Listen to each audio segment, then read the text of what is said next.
A knockdown, drag-out argument about boxing is next. Charlene Hunter-Gauld is the referee in charge. Charlene?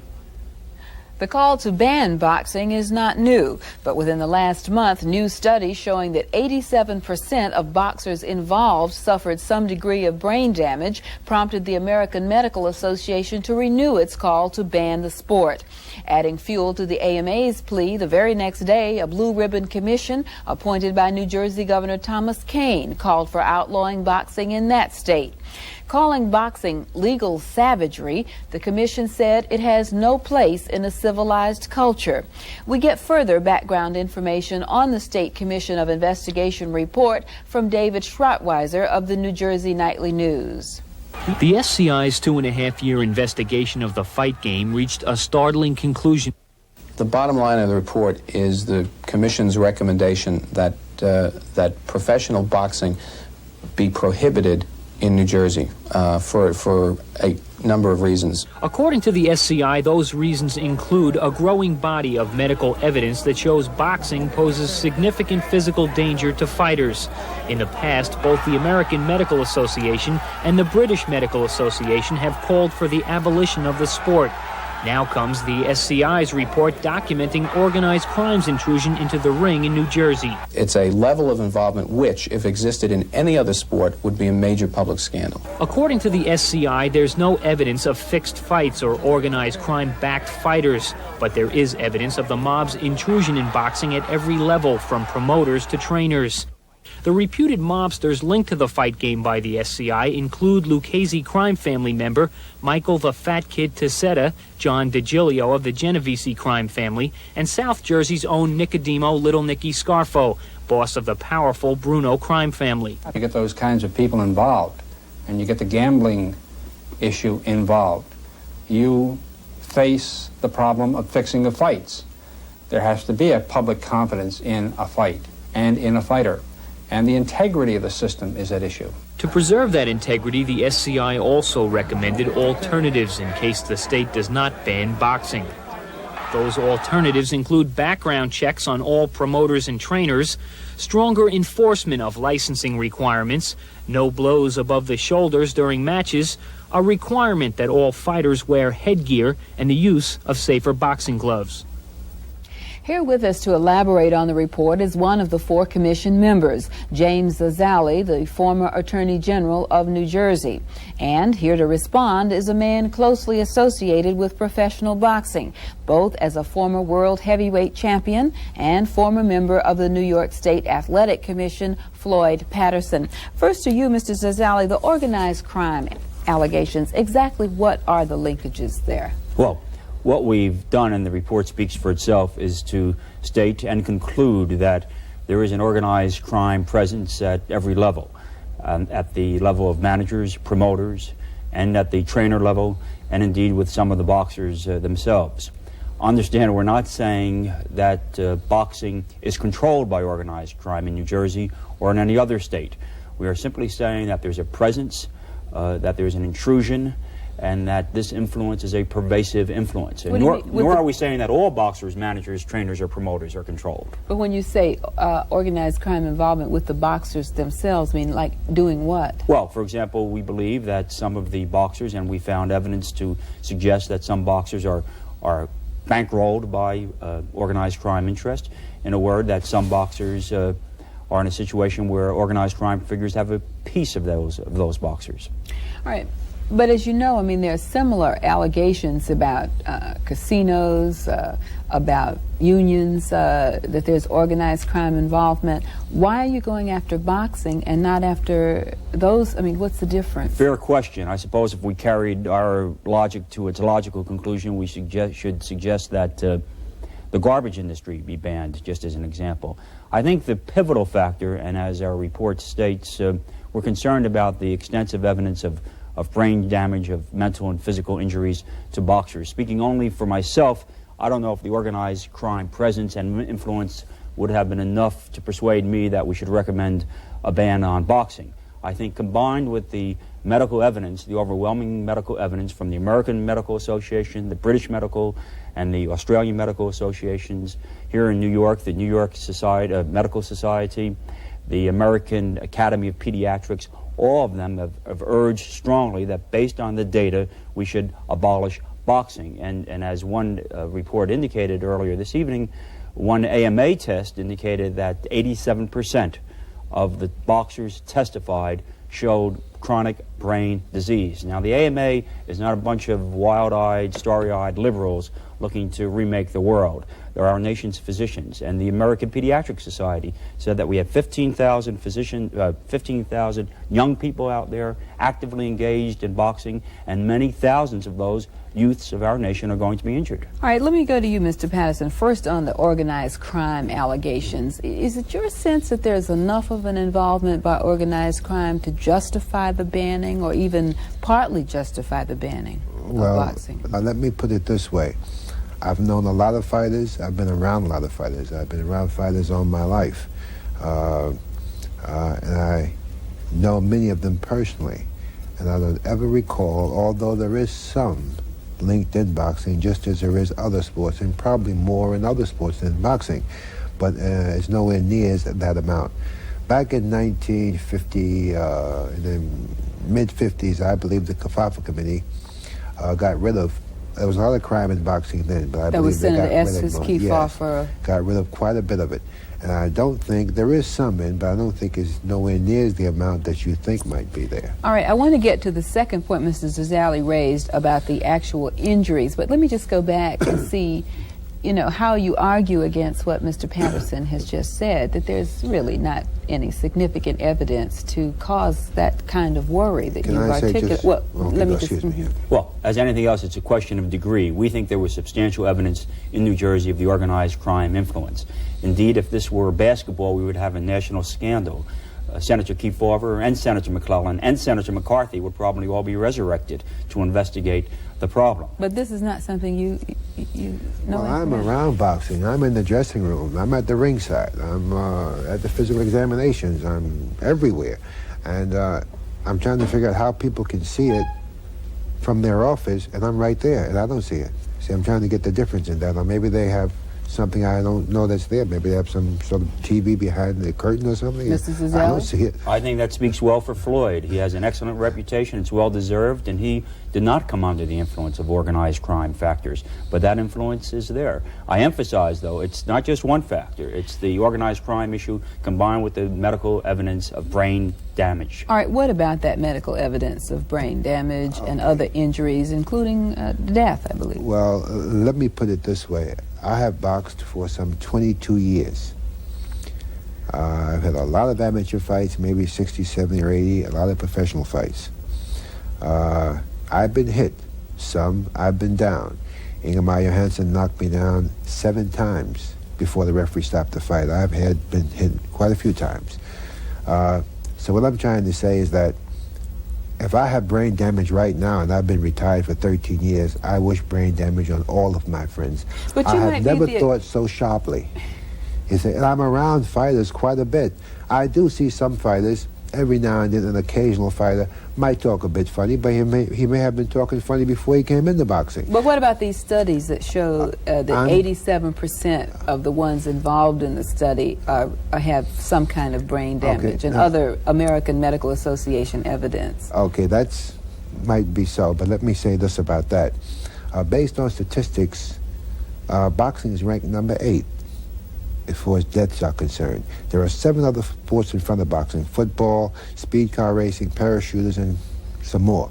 So what I'm trying to say is that, have they checked the brain of these people to find out how many of those? It might be 99%, or maybe even all 100%. I don't know. Check them and compare. And you're saying boxing is safer? I say, well, based on statistics, let's go by statistics. All right, Mr. Zazali. Having only taken 2 boxing lessons at Georgetown 25 years ago, I'm a bit less experienced than Floyd, but my reaction is otherwise. It seems to me that the primary purpose is to inflict serious injury, whether it's by knockout or by virtue of points.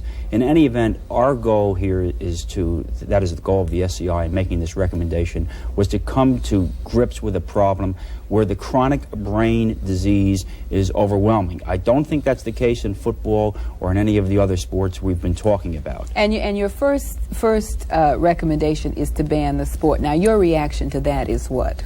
Well, I can only say what boxing did for me. Had it not been for boxing, I would be speaking to whoever listened to me from behind bars. I started out from the slums. And if you check, you'll find that most fighters that made it on to become champions or way up there all came from the slums. So I think I just don't particularly care. You did go to college, right? I wish I did, but I didn't. Anyway, to get back to what I was saying, I just can't see, like the American Medical Association made the decision laying on the beach in Hawaii to ban boxing, which is helping someone get out of the slums. My mother and father live in Mount Vernon now. I live comfortably now. I wouldn't be here speaking with you had it not been for boxing. So I'm not saying don't take boxing away from them. Attempt to make it safer. All right, what's and your at the same time, remember, make the other 7 sports safer too. Because, all right, but your okay. concern is with boxing. So what's your reaction to that point, that boxing has been a way out for a lot of poor kids? I think the answer is twofold. First, the good news is that we have a Floyd Patterson. He's been a magnificent role model. The bad news is that for every Floyd Patterson, there are hundreds, if not thousands, of kids, disadvantaged youths who simply have not made it. The suggestion by some others that boxing is a finishing school for ghetto youths is simply not so. The second problem that I have with the argument is that even though there are a few success stories, the price we've paid for that in terms of chronic brain disease being suffered by thousands of young people and now old people is too high a price to pay because we have 2 or 3 success stories. Now, Rambo is a myth, Rocky is a myth, Sylvester Stallone may not be a myth, but Rambo and Rocky are myths. All right, but let me just get back to this then, Mr. Patterson. What about the recommendations, short of banning, the recommendations that we heard about, not to hit above the shoulder and the other things outlined in the take piece earlier? Would you buy those? No, I think that would kill boxing. Why? You said no hitting above the neck. Is that right? This means no head blows, strictly body.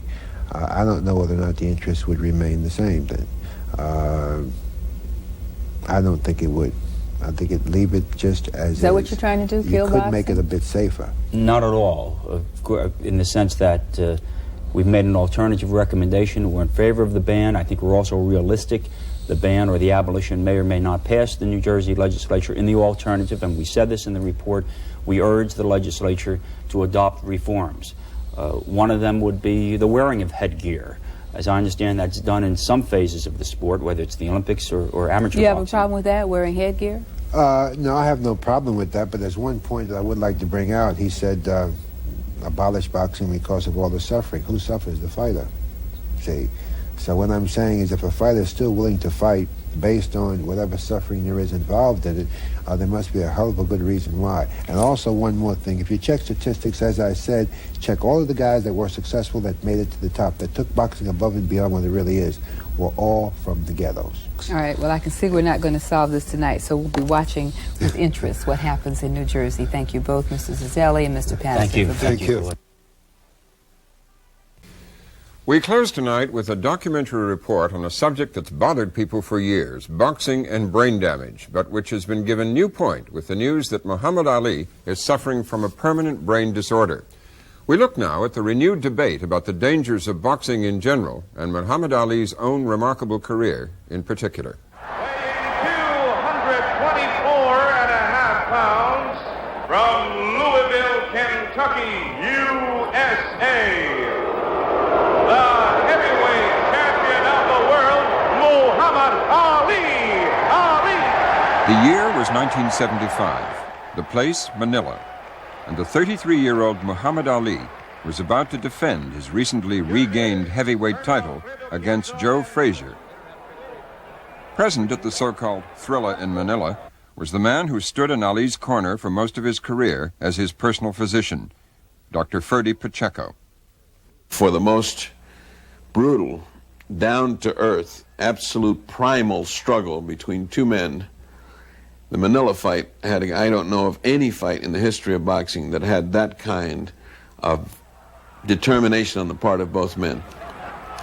Ali finally said, well, about the 11th or 12th round, he said, well, this is the closest to dying I think I'll ever come. But I ain't gonna quit. And he didn't. And neither did Joe Frazier. I think it's gonna be over. It's all over. In the end, Ali won, when Frazier refused to come out for the 15th round, the victim of a cut eye. Dr. Pacheco says the Frazier fight taught Ali that he could take a punch, a fact that would allow him to continue his career despite his age and loss of speed. In the 1960s, the young Ali had dazzled his opponents with his fast feet and lightning-quick jabs. His fights during that period averaged only 5 rounds. But in the final phase of his career, from Manila in 1975 until he retired in 1981, his fights averaged 12 rounds. David Anderson is a sports columnist for the New York Times and has followed Ali's career closely. At the age when he could least afford to accept the punishment, he was accepting more than he ever had. And that's true with most fighters. Even the great punchers, when they lose that punch, now they have to win fights on decisions. And now they're going 15 rounds, and that's when the punishment builds up and adds up. The human body is very resilient and can absorb a lot of punishment from the age of 15 to 30. After 30, you begin to pay a big price. Nature adds up the bill and presents it to you when you're 40. So remember that hit that you got when you were 31? Well, here's the bill for that. You can't talk too good. Once Ali removed himself from the spotlight and retired, those who knew him sensed a change. He was not the dynamic Ali of old. I remember speaking to him 2 years ago, and you could hardly understand him at that point. His voice was completely different than it had been years earlier, even 2 or 3 years earlier. And you just got the feeling that there was no intellectual connection between his thoughts. The change in his speaking is best shown by comparing an Ali interview from today with one from 1964. I saw Sonny Liston a few days ago, Cassius. Ain't he ugly? He's too ugly to be the world's champ. The world's champ should be pretty like me. Well, he told me to bet my life that you wouldn't go 3 rounds. Well, if you want to lose your money, then bet on Sunday. Today, his words come slowly and are slurred at times. Well, I would have to answer that question. I would need more time. I can't just answer that right off. I'm sure that they could find better ways. I think the referees should stop some fights before they do stop them. Concerned by his deteriorating condition, last month Ali underwent a series of medical tests at New York's Columbia Presbyterian Medical Center. Doctors there diagnosed Ali as having Parkinsonism. Let me explain what Parkinsonism is. Parkinsonism is a neurologic problem. It tends to cause tremors, it tends to cause slowing down, some softness of the speech, some slurring sometimes, and maybe some stiffness and some clumsiness. So it's due to some involvement of the brain itself. It's a neurological problem. There are many causes of Parkinsonism. The most common cause is Parkinson's disease. We do not believe that Ali has Parkinson's disease. Doctors can't be certain what brought on Ali's brain damage, but the leading suspect is boxing. The havoc that boxing wreaks on the brain has been known since 1928, when an American doctor wrote an article describing a disease known as punch drunk, a disease resulting from too many blows to the head. A medical study in 1973 linked boxing with Parkinsonism, the disease that Ali is said to have. Just last May, the Journal of the American Medical Association published 2 more studies demonstrating boxing's adverse effects on the brain. One study showed that 87% of the boxers surveyed showed some type of brain damage. The second study described exactly how brain damage occurs in the ring. The editor of the AMA Journal is Dr. George Lundberg. Brain damage occurs after blows to the head from 2 main reasons. One is the swirling effect of the rapid acceleration-deceleration, which actually snaps, tears the brain cells themselves, by so doing killing them.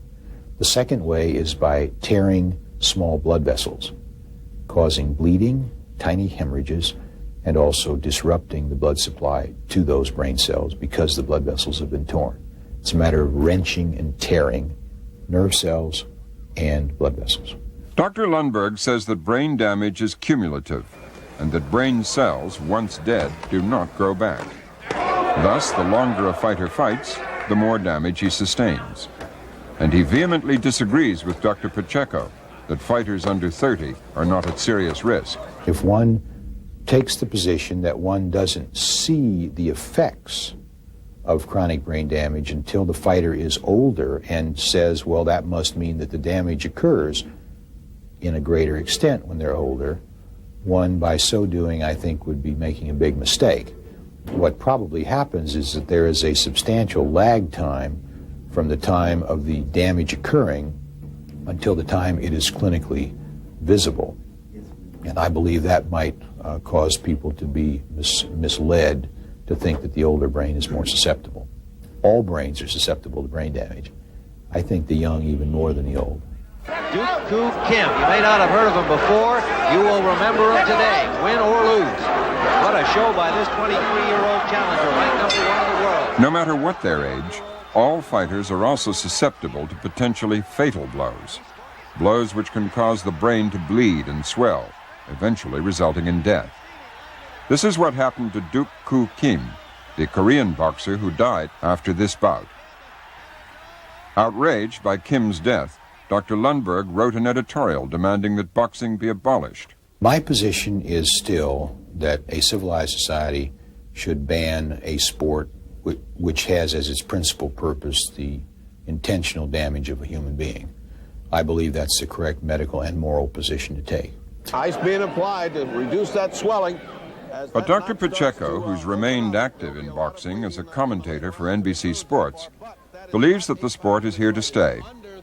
However, he says that some changes need to be made, such as the mandatory use of thumbless gloves, which would prevent eye damage, and a requirement that all boxers retire before the age of 30, a rule, he says, which could have saved Ali.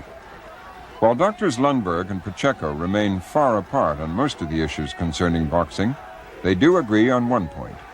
It is the most aggressive of sports because even the staunchest defender of boxing has to begin any argument by conceding 1 point. It's the only sport where one guy sets out to hurt another. That's the object of the sport.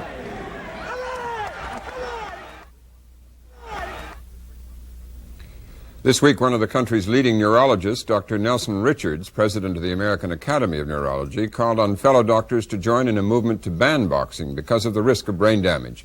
Dr. Richards said his decision was influenced by reports of Muhammad Ali's illness. Jim?